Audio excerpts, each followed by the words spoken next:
you own a rental property in New Jersey, here are a few updates and reminders that I think matter right now. First, the market is still expensive, and that matters for both owners and renters.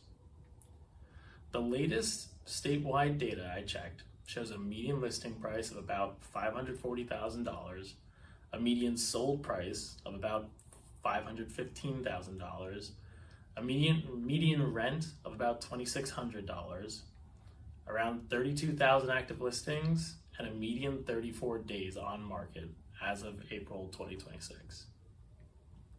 For owners, that says two things to me.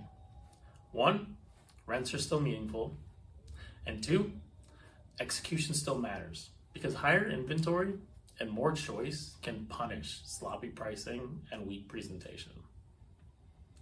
Second, flood disclosures are now a real compliance item, no longer a side note. New Jersey's flood risk notification law requires landlords and sellers to make certain disclosures about known and potential flood risks. Beginning March 20th, 2024, every landlord must provide notice to prospective renters about whether the property is in FEMA's special flood hazard area or moderate flood hazard area.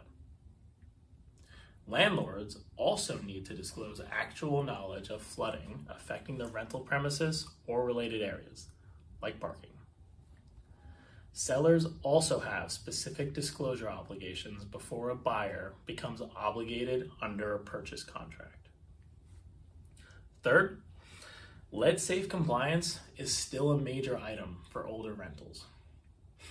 The New Jersey Department of Community Affairs says certain single-family, two-family, and multiple rental dwellings must be inspected for lead-based paint hazards every 3 years or upon tenant turnover when there is no valid lead-safe certification.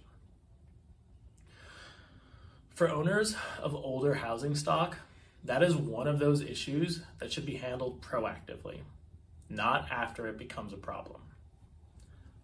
Fourth, documentation still matters if a landlord-tenant issue ends up in court. New Jersey courts says landlords filing a landlord-tenant complaint need required materials that can include the verified complaint, summons, landlord case information statement, and prior tenant notices.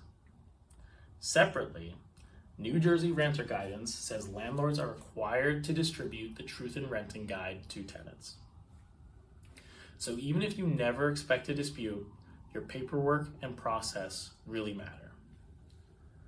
My practical takeaway is this. If you own in New Jersey right now, do not just think about rent. Think about compliance, think about documentation, think about property condition, think about disclosure. And think about whether your current systems would actually hold up if something went wrong. Because the owners who usually stay out of trouble are not the lucky ones, they are the prepared ones. And one important note here, this is general information, not legal advice. New Jersey is very process driven and local rules can matter too. So if you have a property specific legal question, talk to qualified counsel and check the current rules before you act.